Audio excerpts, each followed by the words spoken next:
I want you to picture 11 people sitting around my mother's dining table on a Sunday afternoon, all of them about to watch my father lose an argument he didn't even know he was in. But before I get to that table, you need to understand how I got there, and how long it actually took me to see what was happening in my own family, in a house I thought I knew better than anywhere else on earth. I'm 34. I grew up in a modest 3-bedroom house on Larch Street, the kind of house where the floors creak in the same 3 spots no matter how careful you are, where the porch light has flickered since I was a kid and nobody ever fixed it, where my mother's handwriting is still on the inside of the pantry door marking how tall I was every August. My father always called it the family home. He said it like it meant something sacred, like the words themselves were load-bearing. When I was 12, after my parents' business hit a rough patch, he sat me down on the porch steps and said, "Whatever happens, this house will always be yours to come back to." I remember his hands were shaking. I didn't understand then why he said it with tears in his eyes. I understood a lot more, years later, when I found out why. I moved out at 18, built a life, got a stable job in logistics, got married. Then 4 years ago, my dad had a stroke.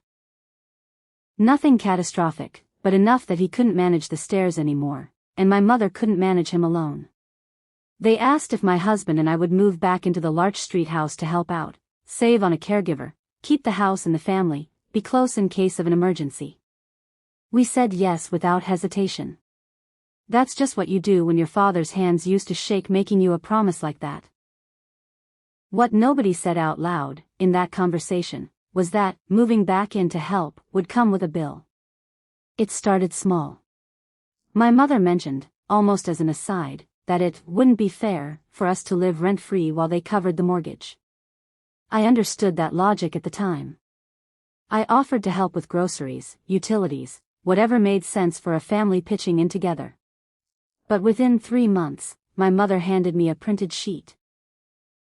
An actual spreadsheet, tabs and all, color-coded like a business ledger, itemizing what she called cost of residency.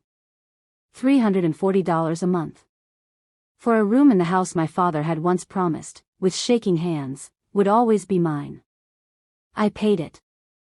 I told myself it was temporary, that it was helping keep the household afloat while Dad recovered, that family takes care of family even when it stings a little. I kept paying it every single month for almost 4 years. That's over $16,000, handed over in cash on the first of every month, no receipt, no lease, nothing in writing except my mother's spreadsheet, which she updated every January like clockwork but never once explained. Meanwhile, I did the actual caregiving. I drove my father to physical therapy twice a week, rain or shine. I managed his 7 different medications on a schedule taped to the fridge, color-coded to match my mother's spreadsheet habit, ironically. I repainted the guest bathroom myself over a long weekend, replaced the water heater out of my own pocket when it died in February, and rebuilt the fence after a storm took half of it down that spring. My younger brother, who lived 40 minutes away and visited maybe once a month, paid nothing and did none of it. But at every single family gathering, my mother found a way to mention how generous it was that they'd let us stay at Larch Street. Every time, some version of the same line. "This is still our house. You just happen to live in it." She said it at my birthday, in front of my husband's parents. She said it at Easter, while I was still wearing paint-stained clothes from the bathroom job. She said it again in June, the week after I rebuilt the fence, standing in the yard admiring the new posts as if she'd built them herself. I heard that sentence so many times I stopped registering it as strange. My husband didn't. He was the one who first raised an eyebrow, almost 2 years ago now, when he noticed the spreadsheet never changed.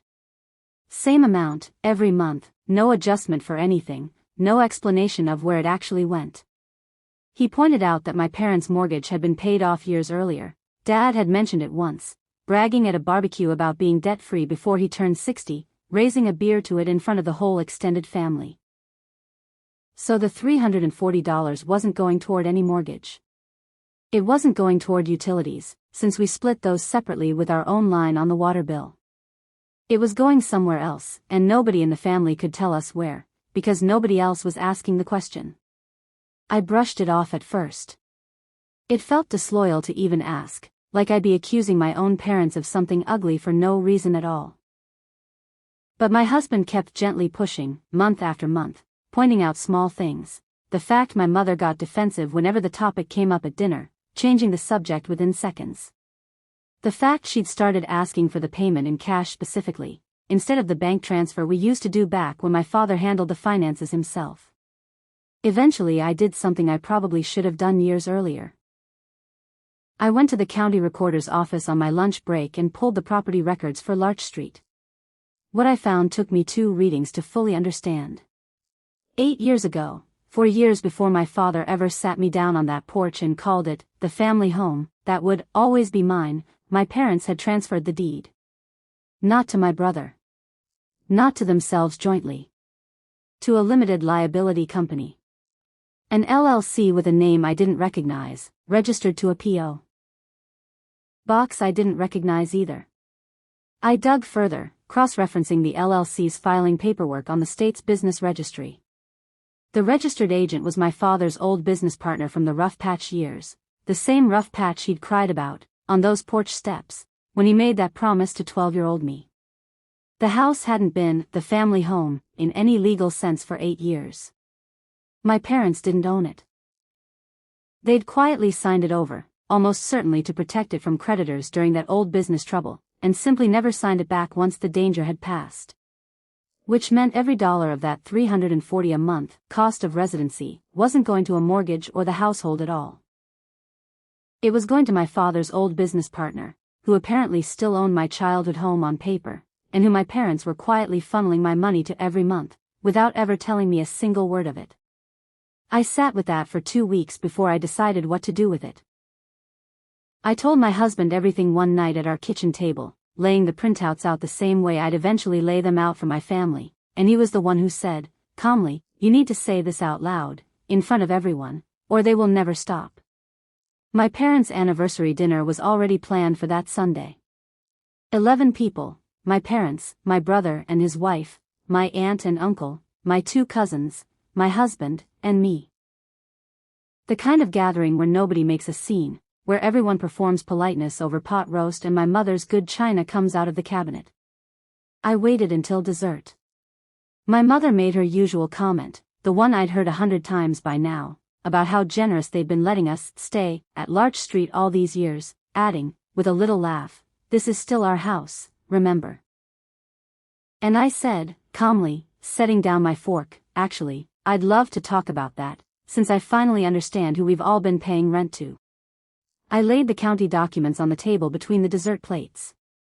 I read the LLC's name out loud. I read the registered agent's name out loud, and watched my father's face change before I even finished the sentence. I explained, evenly, that I had personally paid over $16,000 over 4 years toward a house neither of my parents had legally owned for the past 8, while doing every single hour of unpaid caregiving myself. Nobody said anything for a long moment. Then my aunt, who apparently had no idea about any of this either, asked my father directly whether it was true. He didn't deny it. He just looked down at the tablecloth and said, quietly, that he'd meant to sort it out eventually. I didn't yell. I didn't cry. I told my parents that the caregiving would continue, because my father still needed help and that part was never about money to begin with. But the $16,000 stops today, and any future arrangement gets put in writing, with both our names on it, filed with an actual lawyer this time. My mother started to protest that this was disrespectful to bring up at a family dinner, in front of everyone. I told her, calmly, that filing paperwork behind your own daughter's back for 8 straight years was the disrespectful part. The dinner ended quietly after that. Nobody argued further, because there was nothing left to argue. Family isn't supposed to require a public records search to tell you the truth. But sometimes the deed says what the dinner table never will. If this story hit home for you, hit record on your own truth, subscribe, and I'll see you in the next one.